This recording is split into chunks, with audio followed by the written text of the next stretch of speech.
O problema é o mesmo para os três superestados. É absolutamente necessário para suas estruturas que não haja contato com estrangeiros, exceto até certo ponto com prisioneiros de guerra e escravos negros. Mesmo o aliado oficial do momento é sempre visto com profundas suspeitas.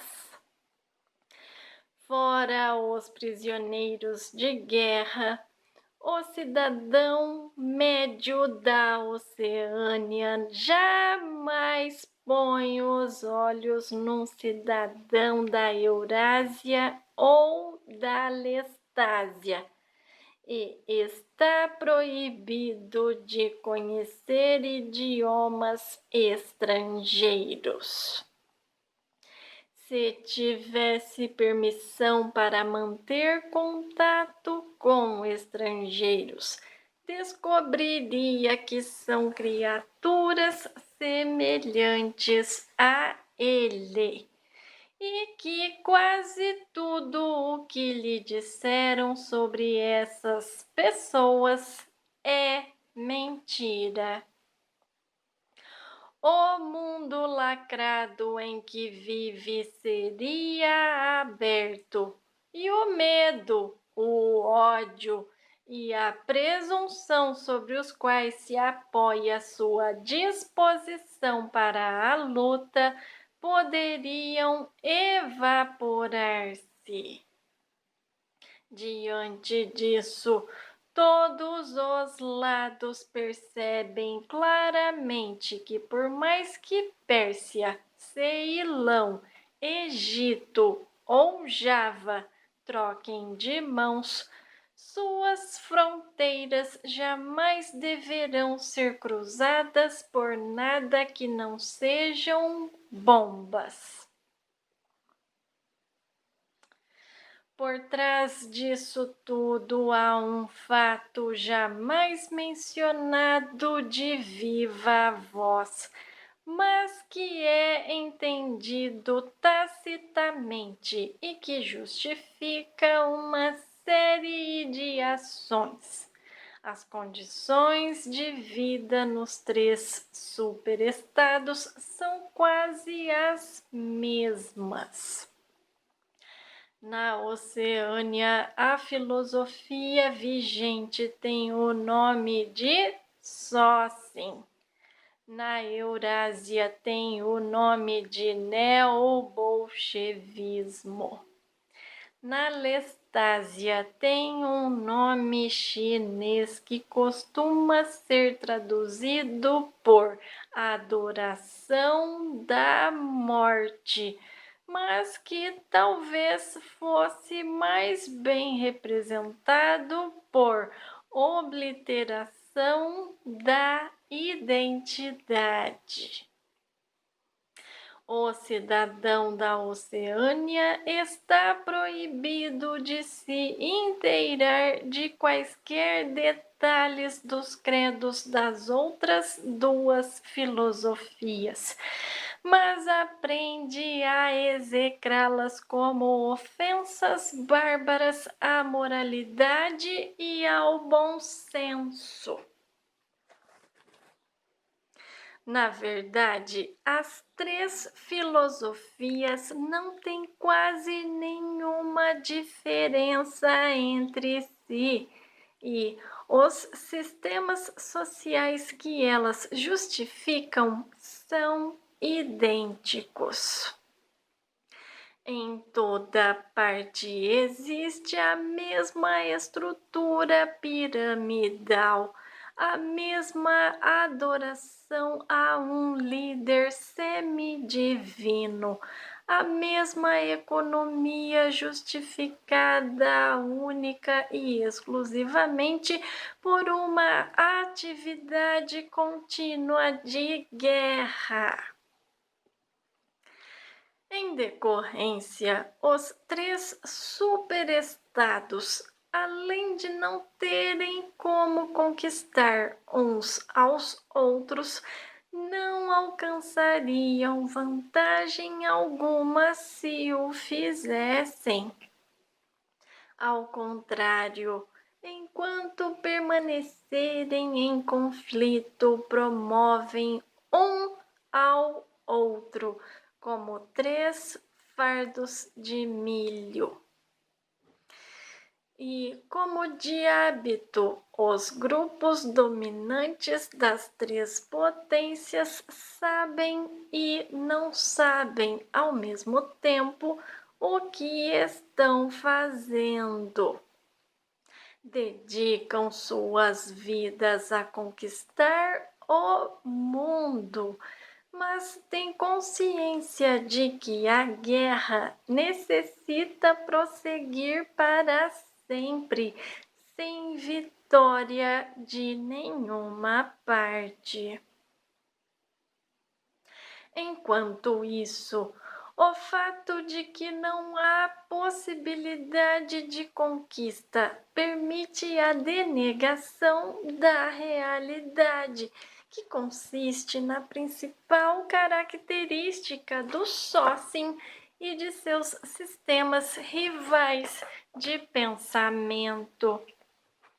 Quanto a esse ponto, convém repetir o que já dissemos antes, ou seja, pelo fato de tornar-se contínua, a guerra mudou fundamentalmente de caráter. Em outros tempos, a guerra, quase por definição, era uma coisa que mais cedo ou mais tarde chegava ao fim, em geral com uma vitória ou uma derrota inquestionável. No passado também, a guerra era um dos principais instrumentos por meio dos quais as sociedades humanas eram mantidas em contato com a realidade física. Todos os governantes de todos os tempos tentaram impor uma falsa visão do mundo a seus seguidores, sem poder, contudo, dar-se ao luxo de estimular ilusões que significassem prejuízo à eficiência militar. Sempre que derrota significasse a perda da independência ou qualquer outro resultado geralmente visto como indesejável, as precauções contra a derrota tinham de ser sérias. Impossível ignorar fatos físicos. Em filosofia, religião, ética e política, talvez o resultado de 2 e 2 seja 5. Mas quando se trata de projetar uma arma de fogo ou um avião, o resultado tem de ser 4. Mais cedo ou mais tarde, as nações ineficientes eram conquistadas e a busca por eficiência era prejudicial às ilusões. Mas, para ser eficiente, era necessário ser capaz de aprender com o passado, o que significava ter uma ideia bastante clara de todos os fatos do passado. Jornais e livros de história eram sempre enfeitados e parciais, claro, mas falsificação do tipo praticado hoje seria algo impossível. A guerra era uma salvaguarda segura da sanidade mental. E enquanto os interesses das classes dominantes estivessem em jogo, provavelmente era a mais importante de todas as salvaguardas. Mas quando a guerra se torna, sem exagero, contínua, ela também deixa de ser perigosa. Quando a guerra é contínua, não existe isso que denominamos necessidade militar. O progresso técnico pode cessar e os fatos mais palpáveis podem ser negados ou desconsiderados. Como vimos, ainda se realizam pesquisas que poderiam ser consideradas científicas, sempre para atender a necessidades bélicas, mas elas são essencialmente um tipo de devaneio. E o fato de que careçam de resultados não tem a menor importância. A eficiência, mesmo a eficiência militar, torna-se desnecessária. Nada é eficiente na Oceânia, exceto a polícia das ideias.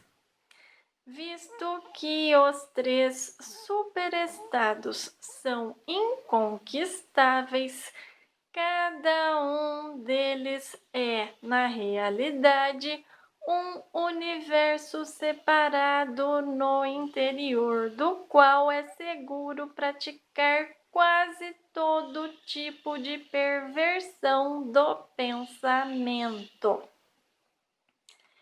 A realidade somente exerce pressão por intermédio das necessidades da vida diária. A necessidade de comer e beber, de conseguir abrigo e roupas, de evitar a ingestão de veneno ou a queda de janelas de andares elevados, coisas do tipo. Entre a vida e a morte e entre o prazer físico e a dor física, ainda existe uma diferença, mas isso é tudo.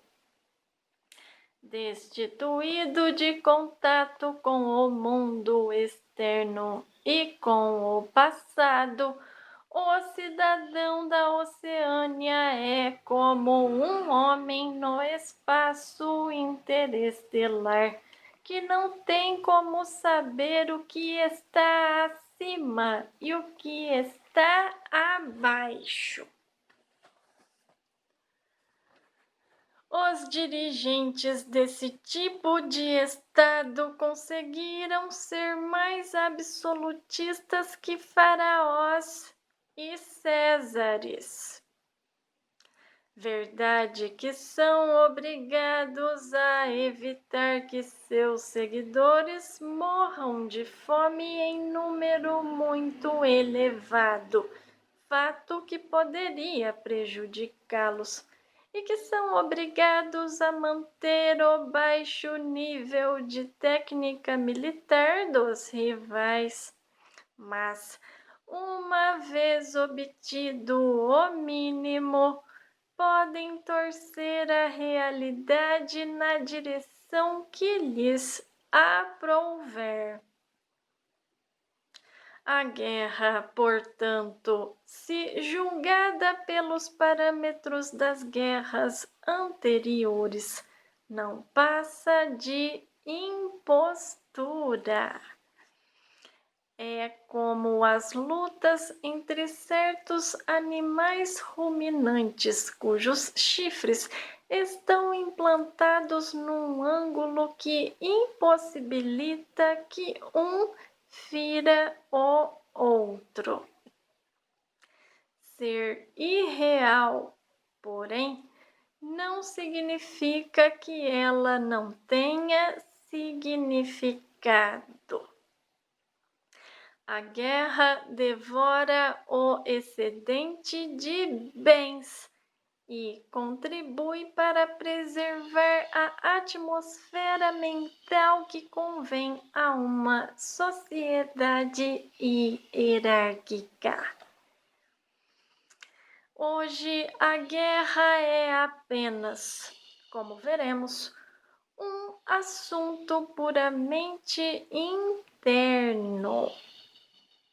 No passado, os grupos dominantes de todos os países, mesmo reconhecendo seus interesses comuns e com isso limitando a força destruidora da guerra, de fato lutavam uns contra os outros, e o vencedor sempre saqueava o vencido. Hoje eles não lutam entre si, absolutamente. A guerra se trava entre cada grupo dominante e seus próprios súditos. E o objetivo dela não é obter ou evitar conquistas de território, mas manter intacta a estrutura social. A própria palavra guerra, portanto, tornou-se ambígua. É provável que fosse correto afirmar que, ao se tornar contínua, a guerra deixou de existir. A pressão peculiar que ela exerceu sobre os seres humanos entre o Neolítico e o início do século XX desapareceu e foi substituída por coisa bem diferente. O efeito seria o mesmo, em ampla medida, se os três superestados, em vez de lutar um contra o outro, concordassem em viver numa paz perpétua, cada um inviolado dentro das próprias fronteiras. Porque nesse caso, cada um deles continuaria sendo um universo autossuficiente, livre para sempre da influência moderadora do perigo externo. Uma paz que fosse de fato permanente seria idêntica a uma guerra permanente. Embora a imensa maioria dos membros do partido só o compreenda de forma superficial, é significado profundo do lema do partido: guerra é paz.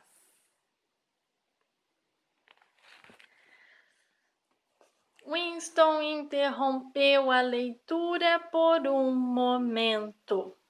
Em algum lugar ao longe trovejou uma bomba foguete. O sentimento abençoado de estar sozinho com o livro proibido num aposento sem teletela não se dissipara. A solidão e a segurança eram sensações físicas que de alguma forma se fundiam ao cansaço de seu corpo, a maciez da poltrona, a carícia que a brisa suave que entrava pela janela fazia em seu rosto. O livro o fascinava, ou, mais exatamente, tranquilizava-o. Em certo sentido, não lhe dizia nada de novo, o que era parte do fascínio. Dizia o que ele teria dito se tivesse a capacidade de organizar seus pensamentos dispersos. Era o produto de uma mente semelhante à dele, porém muitíssimo mais poderosa, mais sistemática, menos amedrontada. Os melhores livros, compreendeu, são aqueles que lhe dizem o que você já sabe. Acabara de voltar ao capítulo 1, quando ouviu os passos de Júlia na escada e ergueu-se da poltrona para ir ao encontro dela. Júlia largou a bolsa marrom de ferramentas no chão e se jogou nos braços dele. Fazia mais de uma semana que não se encontravam. Estou com o livro, disse ele, quando os dois se soltaram. É mesmo? Que bom, disse ela sem grande interesse, e quase no mesmo instante ajoelhou-se ao lado do fogareiro a óleo para fazer café. Só voltaram ao assunto depois de passar meia hora na cama. A noite estava fria o suficiente para que puxassem a colcha. Da rua vinha o ruído familiar de cantorias e pés roçando as lajes. A mulher vigorosa de braços vermelhos que Winston vira em sua primeira visita parecia fazer parte do pátio.